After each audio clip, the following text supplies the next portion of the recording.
Ayan guys, may ikukwento ako. Yung lakad namin kahapon. Ayan, makatawa ka. Para di ka malilit. Pag alis, alauna daw, alis na. Ganito. Sige. Ako naman, nagayak na, naligo na ako. Nag-ready na ako. Dahil alis na nga. Alauna. Papunta namin sa, bagong barangay. Doon nagkita-kita. Nag-ipon-ipon kami.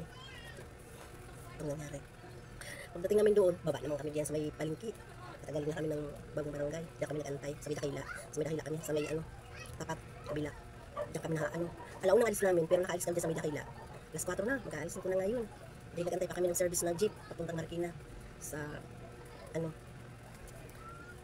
Marikina pinuntahan namin sport center. Tapos ito nang nangyari, yung paalis na kami, sabi ko bawal daw naka-short. Ito naman, parang naman yung mga iba. What? Parang hindi ka na umuwi. Siyempre, yung mga aking kumari, pumunta pa rin kayo magbili ng short ng ng mahaba, pajama o pantalon dyan.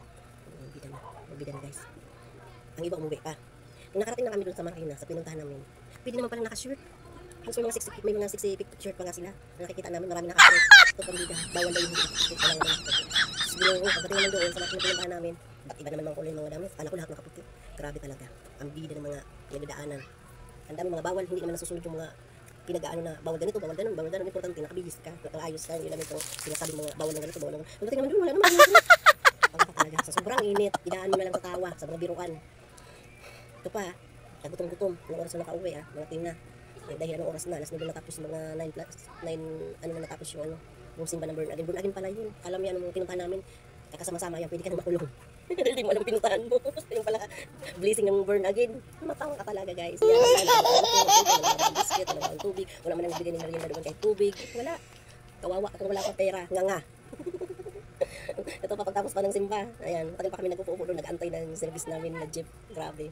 Dahil sa kamalas-malasan, dala doon ng ikubag bago umalis ng bahay. Dala din ng mga ikubag. Ako din nagdala din dalawa pa kasi may bibigyan sana ako. Ayan, sa mga ikubag, minalas, walang dala pag-uwi. Dalawan.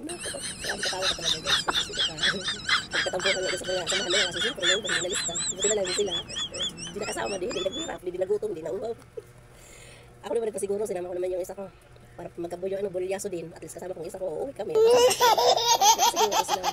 Kasi alam ko na yung ano nangyari.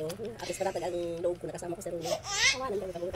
Gutom na gutom. Kain na lang kami ng cup noodles, naggatas. Tapos yan, sobrang pagod. Nakatulog din ako tapos kumain. Nakatawa na lang. Nakakatuwa guys. Yun lang yung kwento ko talaga sa inyo. Hindi na ako sasama, hindi na ako uulit. Ayan, thank you for watching. Love you.